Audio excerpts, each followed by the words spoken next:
Dalawang opisyal ng Philippine National Police sinibak sa pwesto matapos magreklamo sa National Police Commission o NAPOLCOM ang ilang pamilya ng missing sabongeros. Si Ryan Lesiges sa sentro ng balita.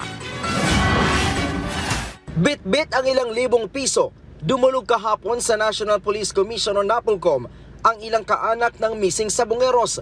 Bahagi umano iyon ng suhol sa kanila para hindi na ituloy ang pagsasampa ng kaso laban sa ilang pulis na akusado. Sa kanilang salaysay, itinuro nila ang hepe ng Custodial Service at ang tagapagsalita ng PNP Highway Patrol Group na lumapit umano sa kanila para makausap nila ang mga akusadong pulis na nakakulong sa PNP Custodial Facility. Sinibak na sa pwesto ang dalawang pulis.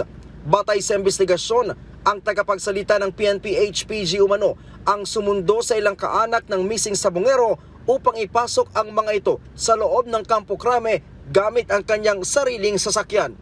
Isa na po siguro yun na as the PIO nung aming unit, supposed to be, hindi po niya trabaho doon ang makisawsaw doon sa issue na yon at mas dahil nga po sa kadahilan ng malamang ikakilala niya itong individual, kung kaya naigawa niya yung mga bagay na yun na matulungan na makapasok lang po dito dun sa loob ng kampo. Habang ang hepe ng Custodial Service ang nagpasok umano sa mga ito sa loob ng custodial facility upang makausap ang ilang dating pulis na akusado sa kaso. Lahat po ng anggulo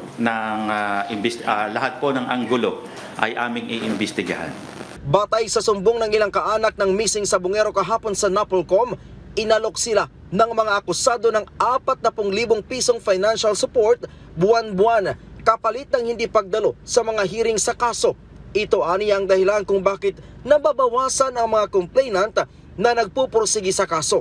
Magsasagawa na rin ng backtracking ang HSS sa kuha ng kanilang CCTV upang makita kung sino-sino pa ang sangkot sa iligal na pagpapapasok sa mga kaanak ng mga biktima. Sa sumbong ng ilang kaanak kahapon sa NAPOLCOM mula 31, 5 complainant na lang ang aktibong dumudulog sa mga pagdinig ng korte.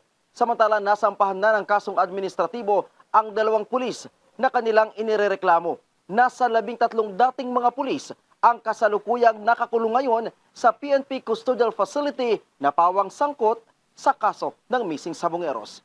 Ryan Lesiges para sa Pambansang TV sa Bagong Pilipinas.